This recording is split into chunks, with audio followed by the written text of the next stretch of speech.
Welcome to a special edition of District Wire News. I'm Aya Sadiq. Today, we'll take a look at some stories around various DC neighborhoods. We are featuring underrepresented communities. Good afternoon, I'm Sydney Hancock. And I'm Aya Sadiq. Thanks for joining us. A fire in a Maryland high-rise left 3 people injured this morning. Our Ethan Smith has an update on the condition of the complex. The Endo March took the streets of Capitol Hill. Our Dries Boston reports on how people are fighting for those affected by endometriosis. Police in Los Angeles identify a suspect in the killing of rapper Nipsey Hussle. And on Monday night, people gathered to mourn his death on the streets of South Los Angeles. A Maryland man faces up to 20 years in federal prison for producing child pornography. 55-year-old Jonathan O'Dale was found with more than 1,000 videos of children filmed on hidden cameras. Lots of young families can't always afford to keep their babies dry, comfortable, and healthy. But there is an organization that helps.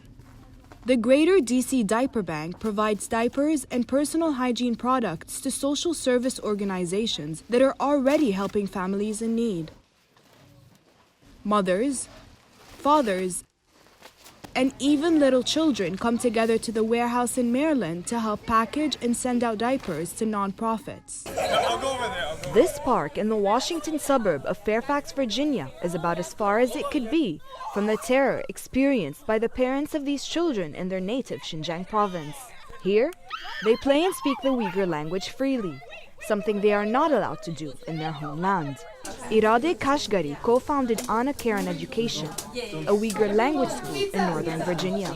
I'm happy that I have this freedom and this capability to speak up for my family and for the Uyghurs, but at the same time, there's always feeling like that something's missing, right? When you don't have that access to your identity, to your homeland, you don't feel completely full. For 18-year-old Uyghur American activist Eric Jalil and the other children who fled to safety in America, the homeland is but a distant dream.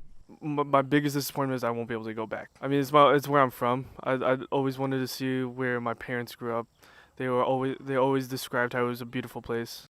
Human rights activist Omar Kanat fears there may be nothing to return to if China continues its colonization campaign. The situation described by the Western experts as a cultural genocide, a ethnic cleansing, and a crime against humanity. That's what's happening in the region against the Uyghur people. It all started with a personality quiz. But what the 300,000 people who took the quiz did not know was how much of their personal information would become an open book. Facebook says as many as 87 million users, most of them in the United States, had their data collected. And that information included name, hometown, work history, educational history, along with the Facebook likes of the targeted users and their friends. Cheers at the Big Chair closes its door Friday after a 4-year run in Anacostia, but not before it threw a closing party to recognize its supporters in the community. The restaurant had a discounted menu, brought in multiple DJs, and celebrated with longtime customers for one last time. It's your boy DJ Cowboys in the building. There are many things that I will do for $1. Every weekend at Nelly's Sports Bar Drag Brunch, patrons are welcomed with open arms to celebrate birthdays, marriages, and even divorces. Whatever the reason, attendees are treated to a brunch where pancakes and grits are the side dish and the queens are the main course. Chanel Devereaux is Nelly's drag brunch host and main star. Devereaux started doing drag 18 years ago, and she has been performing at Nelly's for 10 years. You know, I always wanted to be a girl until I was 16 and I saw it on 2020. I didn't know you could change your gender. This annual event is part of the larger National Cherry Blossom Festival, which spans across March 20 to April 14.